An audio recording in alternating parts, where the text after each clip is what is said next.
नमस्कार दोस्तों, स्वागत है आपका अपने YouTube channel yours personal finance में।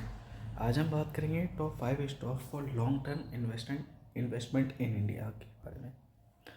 नमस्कार दोस्तों, आज के इस वीडियो में हम बात करने वाले हैं इंडिया के top 5 best stocks for long term investment के बारे में। अगर आप चाहते हो फ्यूचर में फिनेंशियली स्ट्रॉन्ग बनना, पैसिव इनकम क्रिएट करना और अपने पैसे को टाइम के साथ ग्रो होता देखना, तो ये वीडियो एंड तक जरूर देखना, क्योंकि लार्ज स्टॉक ऐसा है जो इंडिया के फ्यूचर से डायरेक्टली लिंक्ड है। लॉन्ग टर्म इन्वेस्टमेंट क्या होता है? लॉन्ग टर्म इन्वेस्टमेंट का मतलब होता है 5, 10 या 15 साल के लिए एक स्ट्रॉन्ग कंपनी में इन्वेस्ट करना। इसमें डेली प्राइस मूवमेंट मैटर नहीं करता, कंपनी का बिजनेस ग्रोथ और फ्यूचर विजन मैटर करता है। वॉरेन बफेट भी कहते हैं, if you are not willing to hold a stock for 10 years, don't even think about owning it for 10 minutes। Stock first है आपका रिलायंस इंडस्ट्री लिमिटेड। रिलायंस सिर्फ एक कंपनी नहीं, इंडिया की ग्रोथ स्टोरी है।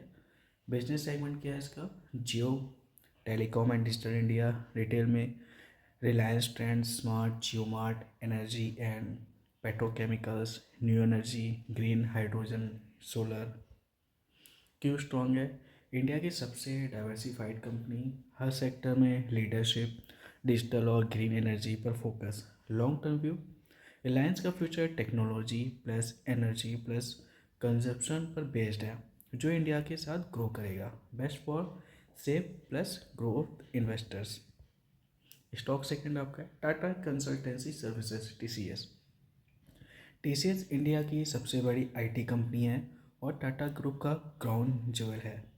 Strength, strong global clients, stable revenue, consistent profits, dividend paying company. क्यों long term के लिए best? Digital transformation, AI, cloud, cyber security, long term contracts. Risk क्या है इसमें? आईटी सेक्टर थोड़ा साइक्लिकल हो सकता है, लेकिन टीसीएस सबसे स्टेबल प्लेयर है।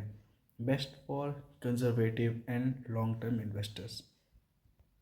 स्टॉक थर्ड आपका एचडीएफसी बैंक, इंडिया का सबसे trusted private bank. Business strength, strong retail banking, large customer base, excellent risk management. क्यों बैंक लॉन्ग टर्म मेन इम्पॉर्टेंट है? इंडिया की इकोनॉमी ग्रो करेगी तो लोन्स बढ़ेगा, क्रेडिट डिमांड बढ़ेगी, बैंक्स प्रॉफिट कमाएंगे। एचडीएफसी बैंक इस ग्रोथ का सबसे बड़ा बेनिफिशरी हो सकता है। Best for low risk long term portfolio. Stock fourth आपका है इन्फोसिस। इन्फोसिस इंडिया की टॉप आईटी एक्सपोर्टर्स में से एक है। Grow drivers, digital services, cost optimisation for global companies, strong management and governance. क्यों पोर्टफोलियो में होना चाहिए? Global exposure, dollar earning company, consistent dividend, best for IT sector exposure के लिए। स्टॉक फाइव आपका है लार्सन एंड टर्बो, एल एन टी इंडिया का infrastructure backbone, business areas, roads, bridges, metros, defence projects, smart cities, renewable energy.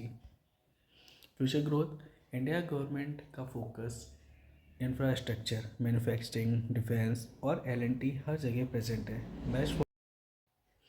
Best for India growth story believes है। Portfolio allocation tip, अगर आप beginner हो तो 20% रिलायंस में, 20% टीसीएस में, 20% एचडीएफसी बैंक, 20% इन्फोसिस और 20% एलएनटी में आप लगाओ। एसआईपी के थ्रू इन्वेस्ट करना बेस्ट स्ट्रेटजी होती है। दोस्तों, ये वीडियो सिर्फ एजुकेशन पर्पस के लिए है। स्टॉक मार्केट में रिस्क होता है, इसलिए इन्वेस्ट करने से पहले अपना रिसर्च करें, फिनेंशियल एडवाइज़र से कंसल्ट करें। अगर आपको ये वीडियो पसंद आई हो तो लाइक करें, शेयर करें, चैनल को सब्सक्राइब करें और कमेंट में बताइए आप कौन सा स्टॉक लॉन्ग टर्म के लिए चूज़ करोगे। Thank you so much.